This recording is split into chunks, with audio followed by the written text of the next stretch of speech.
김진욱 공수처장이 내년 1월 20일 날 임기가 끝나고 이제는 후임 공수처장을 뽑아야 하는데 현재 김태규 국민권익위원회 부위원장이 유력하다고 합니다.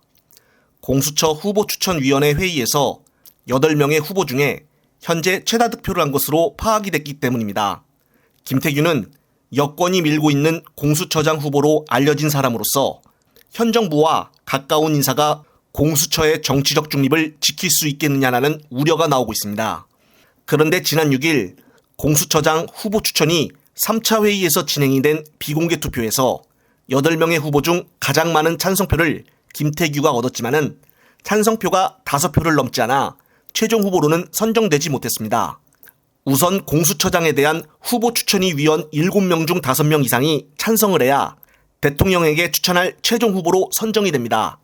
아마도 5표를 넘지 않았다는 것은 법원행정처장과 대한변호사협회 회장이 여기에 찬성을 하지 않았다고 봅니다.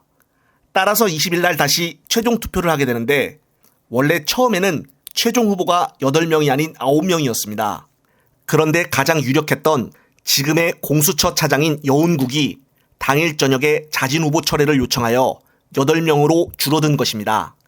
가장 유력했던 여운국 차장이 그만둔 이유로는 같이 공수처에서 근무하는 김명석 부장검사가 지난달 30일자 법률신문에 정치적 편향과 인사의 전횡이라는 제목의 칼럼을 썼기 때문입니다. 해당 내용은 지금의 공수처를 신랄하게 비판하는 내용이었습니다. 따라서 논란이 일자 여운국 차장이 후보에서 자진 철회를 하게 됐고 결국 현재 8명이 후보군에 오른 것입니다. 그런데 문제는 지금부터입니다. 아까 말했던 가장 유력한 후보자가 바로 현재 권익위원회 부위원장으로 있는 김태규라는 것입니다. 김태규는 2019년 당시 대법원에서 강제징용에 대한 일본 전범기업이 한국 피해자들한테 배상해야 된다라고 최종 판결이 나온 것에 대해서 대놓고 대법원 판결에 대해 비판을 했었습니다.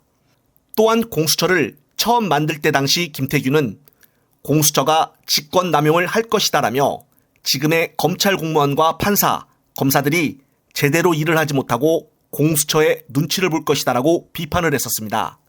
그런데 그때 당시 이렇게 말했던 사람이 지금의 공수처장 후보에서 가장 유력한 사람이 되었다니 참 기가 막힌 상황입니다. 이어서 김태규는 판사를 그만두고 나서 당시 윤석열 후보를 지지하는 공정과 상식의 모임에서 세미나를 개최하는데 여기에도 참여하여 토론을 하기도 했었습니다. 당시 윤석열 지지 모임인 토론회에 참석한 이 자체가 지금의 정치 행보가 아니면은 뭐라고 설명할 수 있겠습니까? 그리고 나중에야 윤석열이 당선이 되고 나서 김태규는 권익위 부위원장으로 임명이 되었고 일각에서는 당시 전현희 전 권익위원장을 감시하라고 임명한 것이 아니냐라는 말들도 나왔었습니다. 그것을 정확히 알 수 있는 대목으로 김태규는 당시 전현희 위원장을 자신의 SNS로 비판을 했었기 때문입니다. 또한 문제가 되고 있는 것은 현재 유병호 사무총장이 전현희 표적감사 의혹에 대해 공수처에서 수사를 받고 있는데 내년 공수처장의 김태규가 된다면 감사원 조사와 유병호 사무총장의 조사가 제대로 이루어질까요? 정말 이제는 윤석열 정부가 공수처까지 장악하려고 하고 있다니 분통이 터질 수밖에 없습니다. 공수처의 기능은 입법과 행정, 사법 어디에도 속하지 않는 독립적인 수사기구입니다. 그런데 여기까지 이제는 장악을 하려고 하니 정말 믿기조차 힘들다는 이야기입니다.